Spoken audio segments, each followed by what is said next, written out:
Well, hey there, or should I say howdy to all the students listening to the enteral feeding and nasogastric tube lecture for LVNT transitions. 1144 is the course number. Enteral nutrition is the preferred route for providing nutrition support for the gastrointestinal when the GI tract is still functioning. Compared with TPN, we use TPN, which is total parenteral nutrition, which is IV, so intravenous. Enteral feedings is associated with fewer serious complications. It's more nutritionally complete. It's more effective in maintaining and restoring the immune response of a client, of our patient, and takes advantage of the normal physiological and metabolic processes that our body already has. So we're not having to make up for messing up with too much of our normal body processes when, like we do when we skip the gastrointestinal system altogether and try to give just total parenteral nutrition. In addition, delivery of nutrients by the way of the GI tract allows for maintenance of the physical and immune mediated barriers, so that puts us at a decreased risk for sepsis. So if we have a choice, and we're going to have to be feeding somebody long term, internal feeding, so using their GI tract, is going to be the best option if that's an available option. Placement of the feeding tubes into the duodenum or the jejunum has been recommended in persons for an increased risk of reflux and aspiration. So an nasogastric tube often is used for just like decompression and sometimes for short-term feedings or for feedings in patients who aren't at risk for aspiration, where the longer tubes, the post-pyloric tubes, are used for the people who are at risk for aspiration, such as those with delayed gastric emptying, dysphagia, altered mental status, inadequate cough and swallowing reflexes, or a problem with their lower esophageal sphincter, that pyloric sphincter. And in patients who have problems with gastric emptying, or if they have some sort of upper GI obstruction, so something esophageal or at the pyloric sphincter, not anything, lower GI is a different thing. So indications for an enteral feeding tube, like with our unconscious patients, we'll have to feed them sometimes. And those are your patients who could like have a closed head injury or in some sort of coma status, or on ventilators, people with swallowing disorders, so your CVA patients, people with multiple sclerosis, or any of the motor neuron diseases that cause problems with their ability to swallow or speak. Then you have your gastrointestinal disorders, but still with a mostly functional gastrointestinal system. So those are your people with like a esophageal stricture, or post-operative ileus, some sort of inflammatory bowel disease, or a short bowel syndrome, or sometimes even patients who've had like Crohn's disease and have had to have some significant surgeries that can help with feeding them. And then you have your anorexia patients. There can be a physiological anorexia, which is for your people who, for whatever reason, have either increased nutritional requirements, like your kiddos, or I say kiddos because, you know, I am a PD nurse at heart, with cystic fibrosis will sometimes have to feed through a G-tube in addition to oral feedings. People with renal disease, or anybody with severe liver disease will sometimes need to be fed this way, especially if they have ascites and their system's just not working very well. And then the psychological problem with psychological anorexia, either the anorexia nervosa patients or your severely depressed patients who just stop eating.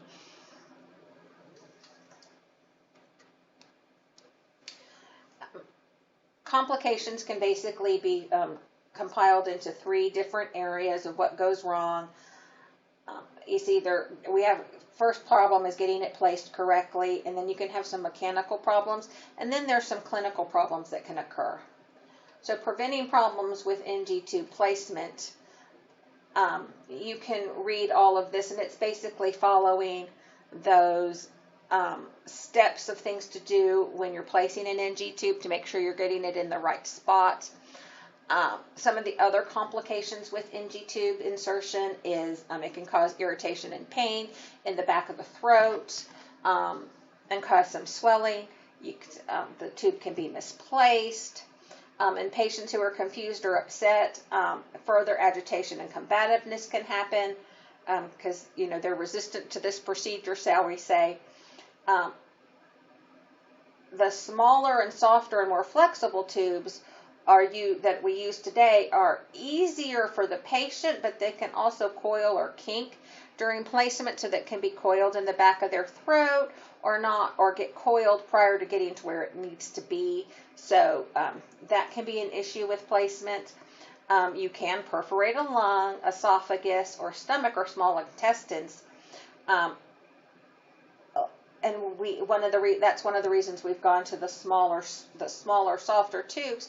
But for times when they're using guide wires for those kinds of things, or real rigid tubes, or the using of an endoscopy to put in the tube, that's when you get the risk of perforating a lung or the esophagus or any other part of the GI system.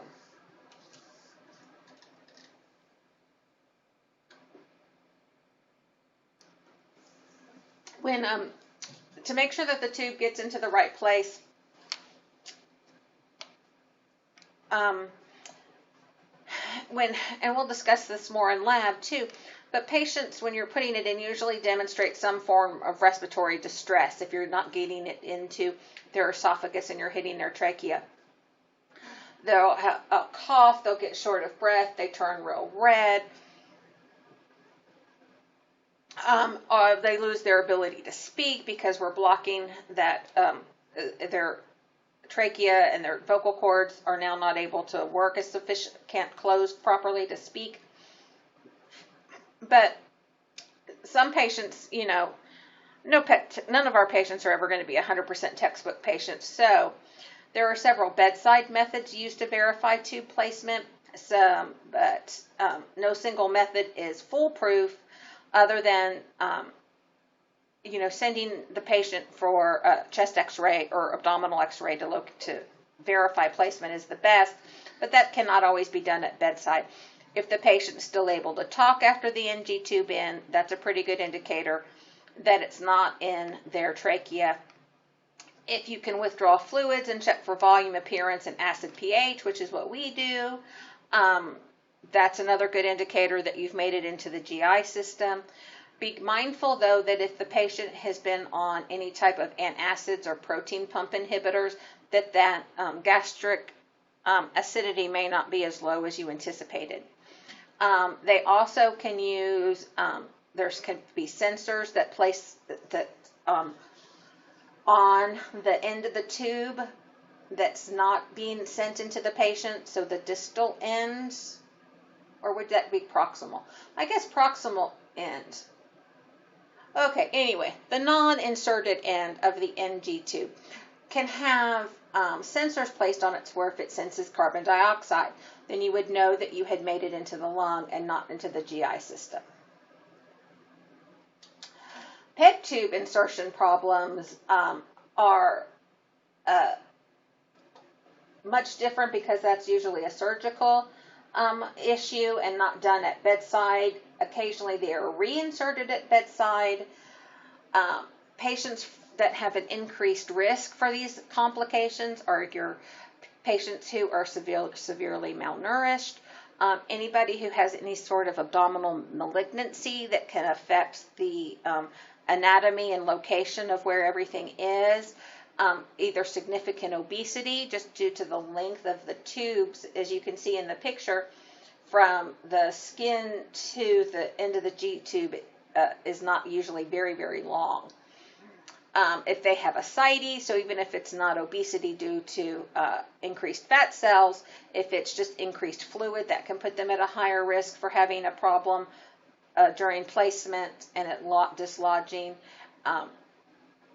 If they have a bleeding tendency due to medication or a disease process such as hemophilia, they've had any kind of abdominal trauma, either current or in the past, you don't know what kind of adhesions and scar tissue have formed, or any active inflammatory disease in their GI system especially. They're going to be at higher risk for the complications of PEG tube placement. Now, mechanical complications these are some of the things that can happen that can either dislodge or obstruct. So, things that can egg this on, or when we withdraw that gastric residual to see how much of the feeding that they have left, that can cause clumping and obstruction. When the gastric acid and secretions, they can build up and clot and almost curdle the feeding, and that can easily block the feeding tube. We want to make sure, one of the things that we can do to prevent this is to flush with water to keep the tube clear after you've done a residual test. You want to make sure that you flush with enough water to completely clear the tube. So again, with your NG tubes, that's going to be a much larger volume than, say, with your PEG tubes, because those are so much shorter. During continuous feeding, tubes should be routinely flushed with water every 4 hours when the feeding is stopped, or when medication, you stop the feeding, you give the water to kind of clear everything out, and then you can start the feeding back. Often the patient is on enough medication that you're having to stop the feeding and flush in between medications, that you don't need to schedule these water breaks, except maybe at night. You'll have to double check what the orders are for how often, and then how much additional water the patient is prescribed. Some of our patients, are on fluid restrictions.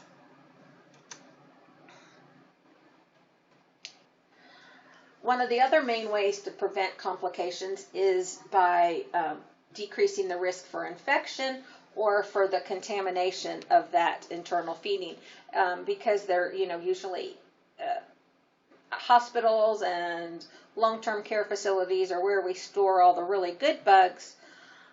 It's easy for the patients to get infections, and it's easy for it to grow in these enteral feedings, because it's just full of sugar and nutrients, and they're nice room temperature, so they're just, bugs love this kind of stuff. So using the pre-filled, ready-to-feed enteral feeding bags when they're available, that's always nice because it's a closed system. If you're having to refill a bag, make sure you've washed your hands before you start doing any messing with the feeding with the products that you're going to pour in. Check to make sure that all of your feedings are current, nothing's out of date. Nothing looks, you wouldn't buy a dented or swollen, bulging can on the grocery store, so you wouldn't want to use one of those that looks like something might have happened to it.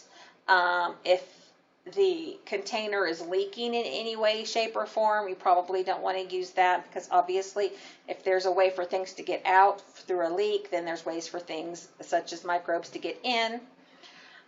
When you're filling the bags yourselves, try to not touch the inside rim. Try not to, anywhere that feeding's going to touch, you don't want to put your hands, you want to be wearing gloves. Discard any unused portions of the feeding. If it's something that we can refrigerate and it's going to be a short enough time before the next feeding, you can time date it and seal it and put it in the refrigerator. Make sure it's labeled. Watch for changes in color and consistency in the feeding, even if it's, especially in those patients who are on continuous feeds, because we don't know how often we don't always realize how often we stop and start that feeding. So sometimes we're exceeding the recommended time because we've had to stop to go to a test. We've had to stop to do the bath. We've stopped to put in meds, and so we need to be mindful and kind of watch to make sure that that feeding looks the same at the beginning as it does at the end, and avoid any unnecessary opening and addition to the feeding tubes. If you're having to add new tube feed to it, it might be time to take off the bag and rinse it and clear it out and then reuse it, so that you're washing out any residue that has started to build up on the inside of the lumen of that tube. We should probably disregard, and you're going to have to go by policy, facility policy, but a good rule of thumb is every 8 to 12 hours. So at the end of every shift, you should, whatever fluids left that was hung in the morning, at the beginning of your shift, needs to be completely emptied and rinsed out and start over with a new one. In the hospital, we start a new bag every 24 hours. So and again, it's usually, there's a facility policy that night nurses hang the new bag, day nurses rinse it out, so that, it's always the same. Anything that we can do that's very checklisty or very routine like that is usually due to patient safety, and it's going to help keep our patients safe and keep their feedings going on time. Obstructions are something that can happen too, especially if we haven't been following all of those other steps to keep rinsing the tube out. And then sometimes, I promise, you can do everything right and there will still be some sort of obstruction. Irrigating the tube with a syringe filled with warm water, you can try that, but you need to be very careful and only use very gentle pressure, because what you don't want to do is to use so much pressure that you split open the end of the tube, or worse, break off a piece of it, and now they have a foreign body floating around in their GI system. We try to use you can sometimes use a smaller tube or a hollow tube that can be passed inside the feeding tube to deliver the warm water directly to where the location of the clog is. I always go back to plumbing. This is basic plumbing. If your pipes are backed up at home, you can try running warm water down and seeing if you can melt it. But more often than not, you're going to have to use something to push that clog along or to break up the clog. Well, and with this as a person, sending that clog all the way on through is not always what's best. But breaking it up with something like a mixture of pancreatic enzymes or sodium bicarbonate can be used to dissolve the clot. You need to be mindful and get orders for these, because we especially with that sodium bicarbonate, we don't want to alter the pH of the patient tremendously. I know that in the real world we have used, and I have been guilty of this too, tea, Coke, or some sort of acidic juice like cranberry juice or orange juice that doesn't have the pulp, to try to break up the clots. But these, somebody's done the research, and these are have showed that they were ineffective, because they're not as strong as if we were to use the pancreatic enzymes or the sodium bicarbonate to break up that clot, basically, of gook, shall we call it, in the tube. Plus, cola and juice will leave a residual, again, inside the tube, thereby making the tube lumen slightly smaller, thereby increasing your risk of it clogging again. So even though I know that we have all tried these, well, most of us have tried these, and they seem to work, it's best to go with something that's not going to leave a residue, like the pancreatic enzymes or sodium bicarbonate. Now, clinical problems that can come with feedings. There are many different opinions on whether enteral feedings cause diarrhea or constipation. So, in an acute care setting, somebody did the research, and the reported incidence of diarrhea in tube-fed patients, again, ranged from less than 5% to greater than 60%. So this is not, it's one of those things that it's kind of all over the place. The higher figures for having diarrhea were in the ICU, and it can happen. Some people think that it is a direct result of enteral feedings, and that is not really the case. Sometimes it's medications that we put patients on, especially lots of antibiotics, because now we're so much more mindful of C. diff. Hyperosmolarity solutions can cause, they have an osmotic laxative effect. Anything with sorbitol in it will do that. Evaluating, you're going to have to evaluate what, especially if it's caregivers, reports of diarrhea. And so that's why the Bristol stool chart is up there. And that can give you some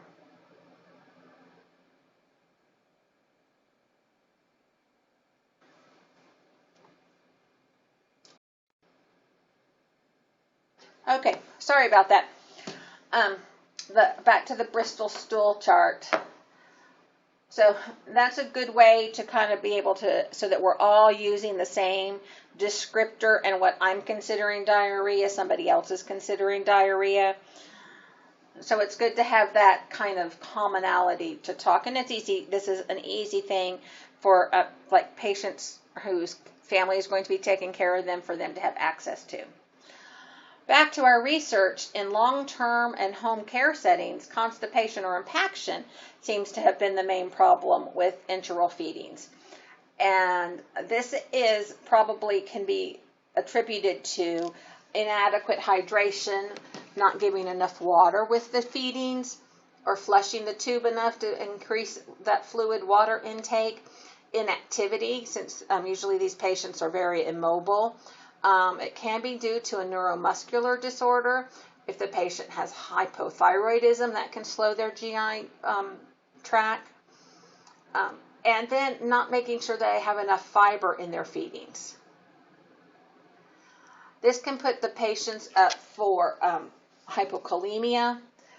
If the patient has a previous misuse of laxatives or has any other GI motility problems, that's not going to instantly go away just because we change the way we're feeding them.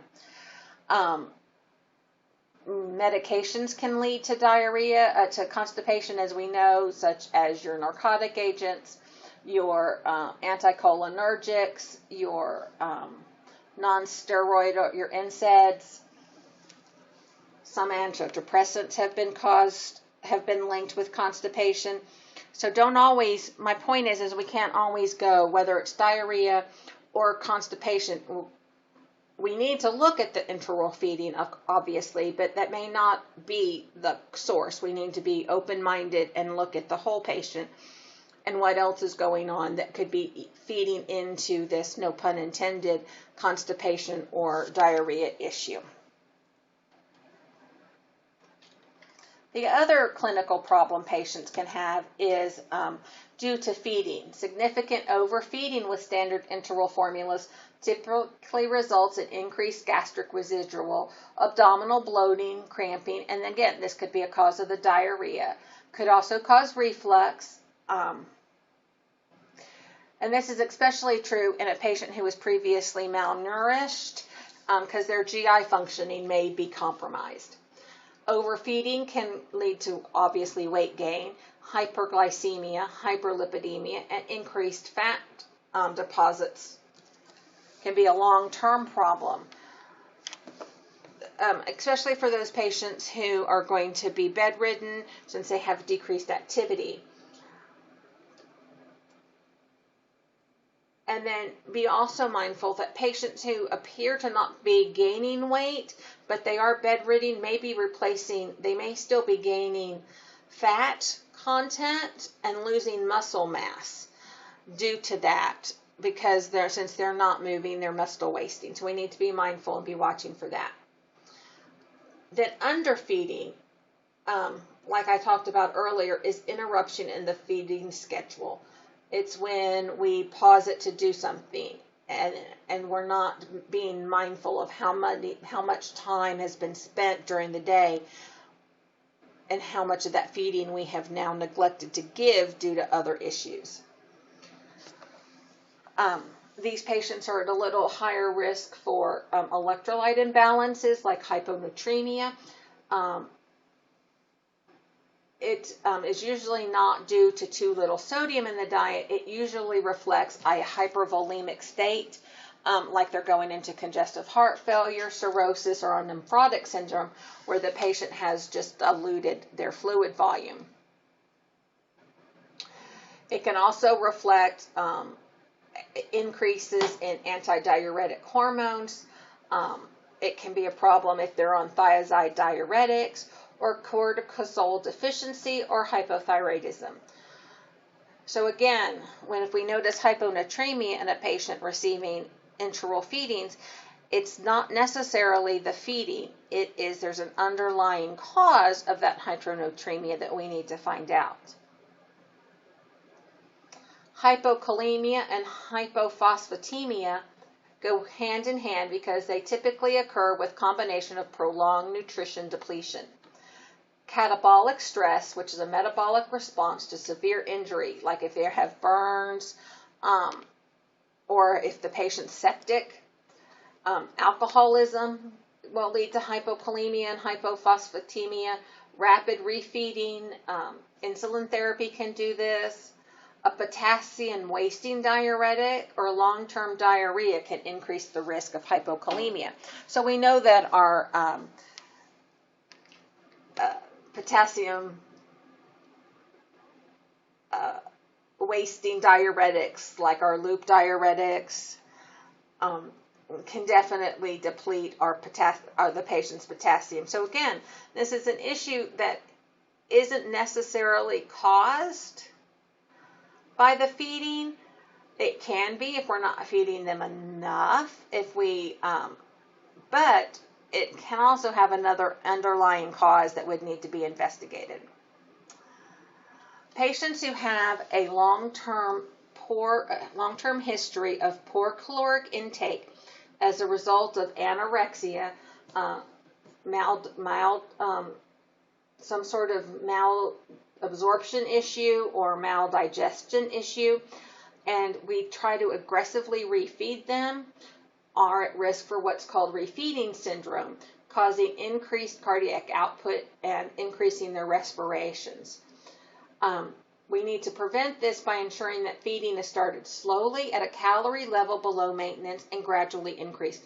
I always think back to when I was a child and learning about the Holocaust and how the soldiers accidentally ended up killing some of the Holocaust survivors that, had survived to be freed by the American army, because they fed them, and they fed them too much, too fast, and their systems couldn't handle it. Also, you'll see in the news every now and then, CPS will take possession of a child who's severely malnourished, and they're put in the hospital, and they're started on a slow refeeding program. Even if it's not enteral, we have to be very mindful and bring these patients back up to normal feeding, normal caloric at a slow base, a slow rate. Too fast can cause some severe problems. Tube feeding syndrome includes high levels of nitrogen, urine, and creatinine, hypernatremia, dehydration that result from a high protein tube feedings with high renal resolute load, typically with inadequate amounts of water. So we're giving patients too much protein and not enough fluid, and it's messing their kidneys, and it's causing that nitrogen and urea and creatinine balance to get out of whack. Classic cases involve elderly patients given concentrated high-protein feedings.